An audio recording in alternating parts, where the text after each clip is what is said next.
Hello, all you drama enthusiasts. Welcome to the meeting. This is Angie's Drama Room, and I am your meeting host, Angie. And if you did not know what is Angie's Drama Room, I do my thoughts, my commentary, sometimes maybe a little rant on Asian dramas that I have been watching lately. So today it's going to be our weekly roundup. And before I go into that, if you don't mind hitting that subscription button, I appreciate all the subscriptions I have gotten. And again, I will say thank you. So this is our weekly roundup, and these are the dramas that either I have finished watching, stopped watching, or still watching. And I will leave the timestamps in the description box below. So let's talk about The Legend of the Kitchen Soldier. This one is a Korean comedy. It's about cooking, right? It's a little bit different than the Bon Appetit, Your Majesty, but however, it's still about food. This one starred Park Jin Hoon. He was in Weak Class Hero 1 and 2. They said he was in Tastefully Yours as Yoon. I remember Tastefully Yours, but I don't remember another male actor in it, young male actor in it. So I'm not quite sure what role he played, but however, here's where he was. Legend of the Kitchen Soldier. I believe right now we're only on episode 4, if I'm not mistaken. It's actually not bad, but however, 3 and 4 was just a little bit slowed down.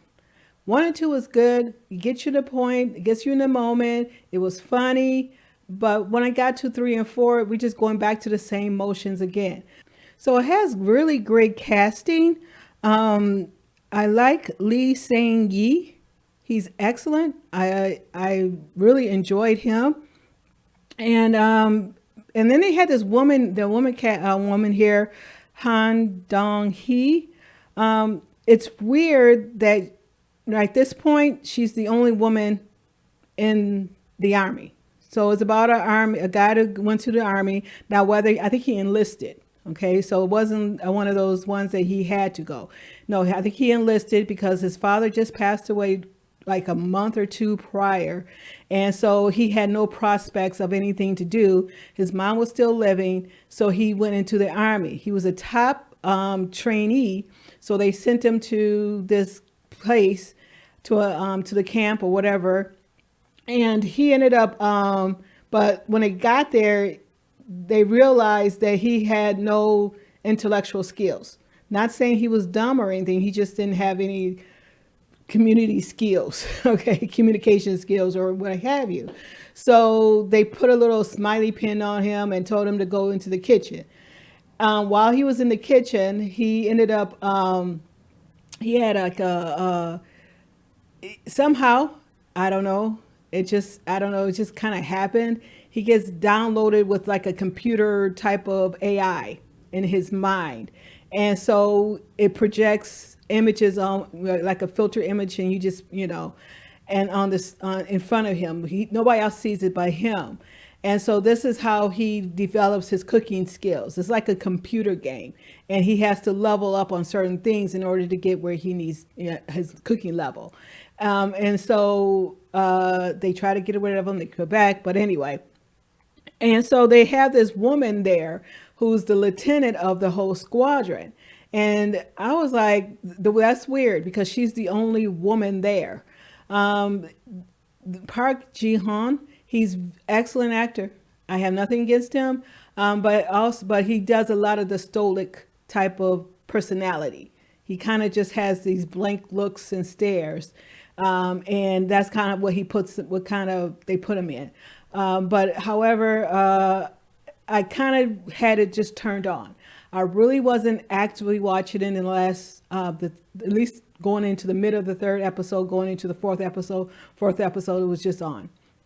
But I will go back to next week because, hey, I don't think there's not much else that's on, and it still got my attention. Let's talk about Zhan Zhoa Adventures. Zhan Zhoa Adventures. This one is a Chinese Wuxan, that's what they call it, Wuxan drama. and this one stars Yang Yang and Zhao Yuran. Yang Yang, he's of course You Are My Glory, Fireworks on My Heart, and he just came off of one that I stopped watching too. Zhao Yuran. She what was it? Something that just got fit. Oh, actually, I rewatched the first Frost. And that's the only where I can see remember her seeing her on was the first Frost. And so the thing is, it's like a journey type of thing, and they throw in the martial arts or the Wushan martial arts in it. It's basically reminds me of which is the Mandalorian or the Mandolin from Star Trek, where he carried his little baby around, this little Yoda around. That's what it reminds me of. It's just them going through a journey together and every once in a while they run into certain situations on their journey path. It's dialogue based, and again, every once in a while they throw in the Wushan fighting people. Sometimes they fight somebody else. In the first episode, first beginning, they were fighting somebody else, and she was just standing. Zhao Yuran was just standing aside watching these fights going on. And Yang Yang, he was there, but he was standing aside, and he get hid underneath a cellar because he didn't want to get caught for whatever reason. I thought, to me, she was a woman playing a role as a woman in this particular scene. However, when the little boy kept saying, "Say brother," which was her, I said, oh, so she's supposed to be dressed up as a boy. Oh, okay. A young man. I say, oh, okay. I don't like that because it doesn't make sense to me. But however, the dialoguing they had to do was not the best. I really at this time wish they would have did voice actors. Okay. But however, we kind of just go through it. And it seems to me that it was used AI or some type of CGI, because it's like she's in a scene and then he's in a scene, but they kind of mash the scene together. One of the scenes that really stands out to me was when they were in some abandoned shed or something, and they had a fire in the middle. And his side, he was on one side, and she was way on the other side. And his side had a lot of the hay on the ground. Hers was blank. And it seemed like they kind of just mashed the scene together. So it's like they were filming them or taping them separately and putting them together. And again, it wasn't bad. It's just the fact is, it was nothing to. There were nothing could go to really put them together as they go on their journey. So it's possible again later on down the line we probably would get a lot more going, but maybe if there's nothing much more to gather, I will pick it back up. Right now, I think they're already airing 19 episodes. I think it's 30 plus episode drama, and I'm on 6 or 7 or something like that. So let's talk about this is a Japanese drama. And this one is called The Night I Got Pregnant by the CEO. Yes, that is the title, and that's what it is, and it is what it is. She broke up with her, so she had a 2-year relationship with one of her co-workers who actually was her supervisor. Okay, so she had a relationship, but it was a secret relationship. So the guy was being, he don't want to know about him having this relationship, so he was just stringing her on. So nobody in the office knew it and told her to be quiet about it, because probably gave her some logical reasoning saying that they shouldn't be dating or something like that. So for 2 years they were in this silent relationship. On the anniversary of the relationship, she kept asking the guy to come over, but then he decided to come over, and she cooked him dinner, but he shows up with another girl. Yeah. At this anniversary dinner, and she's like, well, who's this? And he said, I'm dating her now. And the girls, and literally they're standing there and eating together. So Suffice it to say, she got dumped, and so he went on about her business. So she goes off and cries in her drink, and she goes to this bar where her friend works. Here comes our CEO. He starts to hold up a conversation with her, and there we are. She gets drunk. He, instead of taking her home because he didn't have her address, however, her friend who owns the club, bar, or dinery knew who the CEO was. So he took her to a hotel, and then nothing happened that night when she woke up, and they started to talk, and then they ended up having a one night stand. And so this is before she even knew he was the CEO. And so when she went back to work, that's when she found out that this was the CEO, and there we are. The CEO knew who she was because he had a backstory, and so he knew who she was. Okay, and so that's kind of all I'm going to say about it. And with Japanese dramas, they're giving you one episode a week, and so I believe right now we're on episode 5 or 6, and I think it's a 9-episode drama. I'll drop it here and let you know exactly where we are. Then I stopped watching Light to the Night, which was Dylan Wang. It's like a retrospect, not a retro. It was like it's based in 1997. They're always going back to 1997. This is the second or third Chinese drama that went into 1990 or 1997. He is a cop who, it's like a mystery whodunit type of thing. I don't know if the whole case is built around this one thing, because I stopped watching it. It wasn't too bad.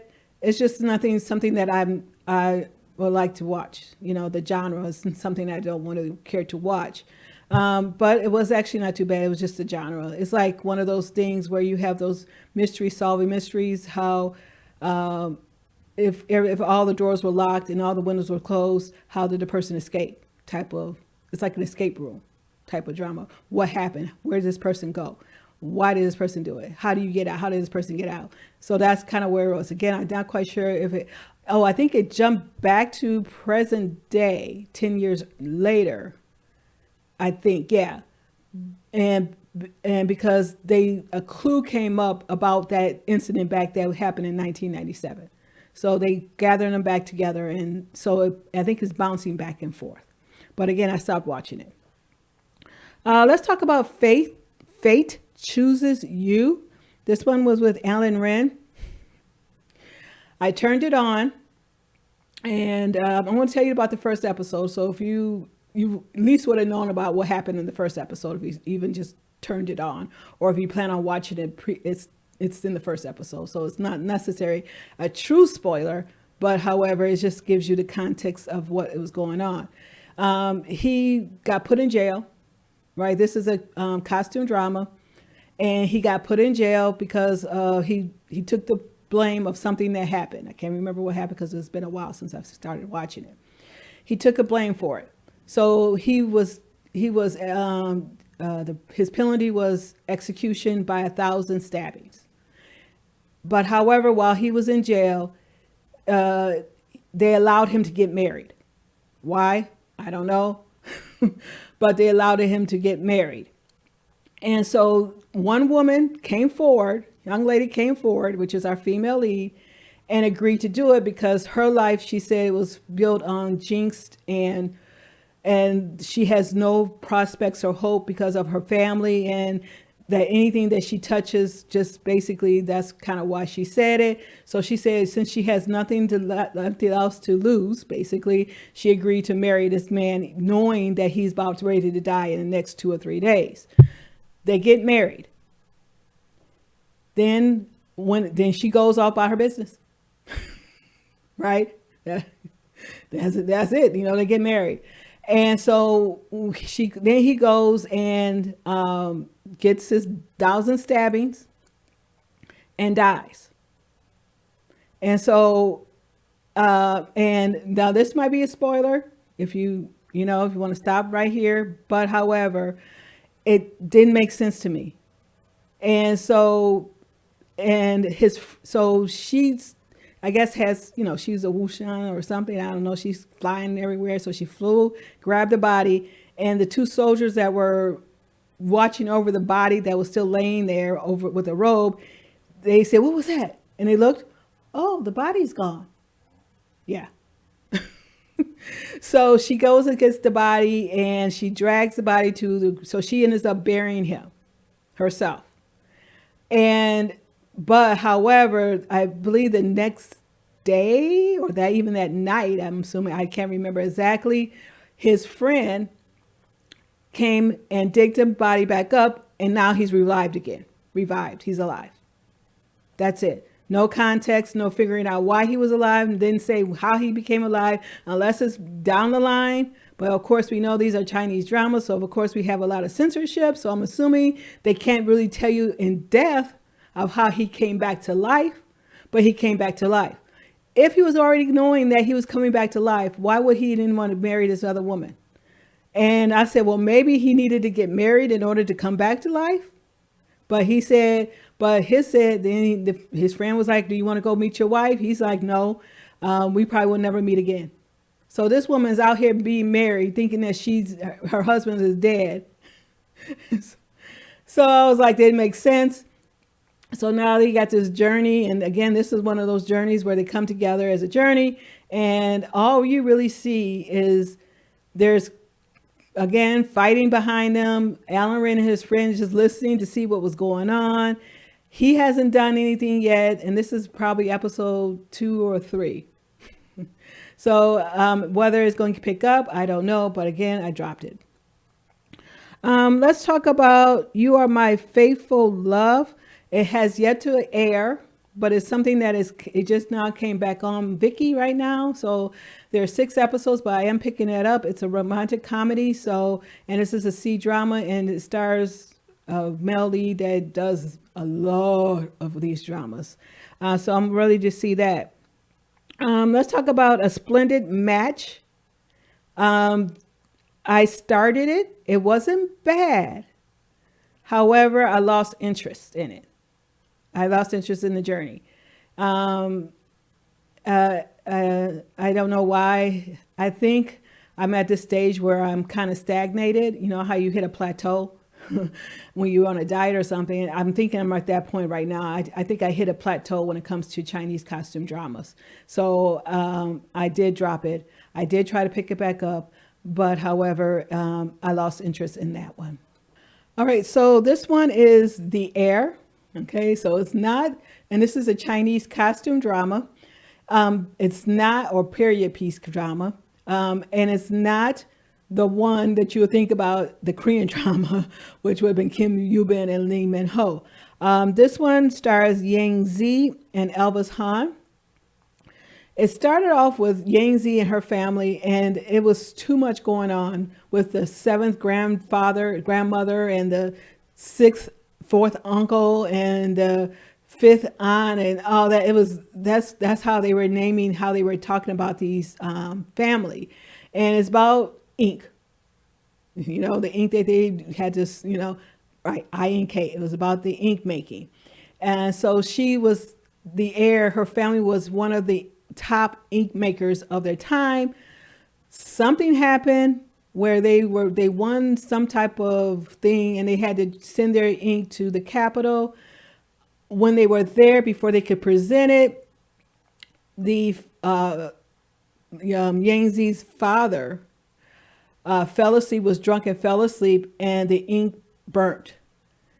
They have not heard. So when it was time for them to come back home, they came back with the coffin, and it was 3 brothers that went. They came back with the coffin. Her father comes back, almost beaten, and so did the uncle came back, almost beaten. And the one that died was supposed to have been the one who was supposed to take over the family as the head of the family. And of course, the aunt was pissed because of that. Was mad because of that. And so they vanished and her grandfather, her, her father, her mother and brother got vanished from the family. The family ended up, because of it was insult and what happened, the family basically got penalized for 10 years and got double taxed because of what happened. And then eventually, I can't remember, the father passed away, but I can't remember how or why, but the father did pass away. So now they no longer doing ink. So at this point, it did start when she was older, and then it went back to when she was just a little girl, like like 7 or 8 or 6 or 7 or something like that. And then 10 years later, after their banishment came up, then now here we have Yang Z as an adult woman, young lady. And so now there we are. It really wasn't, it's actually pretty good. But now at this point, I lost interest, not because I might still watch it, but because now we have Elvis Han came in, because everything, the first 7 or 8 episodes was strictly with Yang Z. Now Elvis Han comes in as an adult, and what happened was his father was also one of the ink makers. There was three heads. There was Lee, there was Lu, and then there was Chen. I believe Chen, if I'm not mistaken. I can't remember who the third one was, but anyway. And so it's a thing, but so it was a lot of things going on. But again, once Elvis Han came in, it started to slow down and tell the story a little bit more. But I might still continue to watch it, but I might watch it here and there. I'll let you know my next roundup to tell you if I'm still watching it. All right, so those are it. That's kind of pretty much what I'm doing. There's a few Korean dramas because they only air 2 episodes a week. And then stay tuned. I'm going to tell you about my roundup on the other 3 Korean dramas that are out, including Perfect Crown, Sold Out on You, and Filing for Love. That's going to do a separate video on that. Thank you for watching. Thank you for tuning in. If you have not already, subscribe to my channel. Please hit that subscription button. And again, thank you. Meeting adjourned.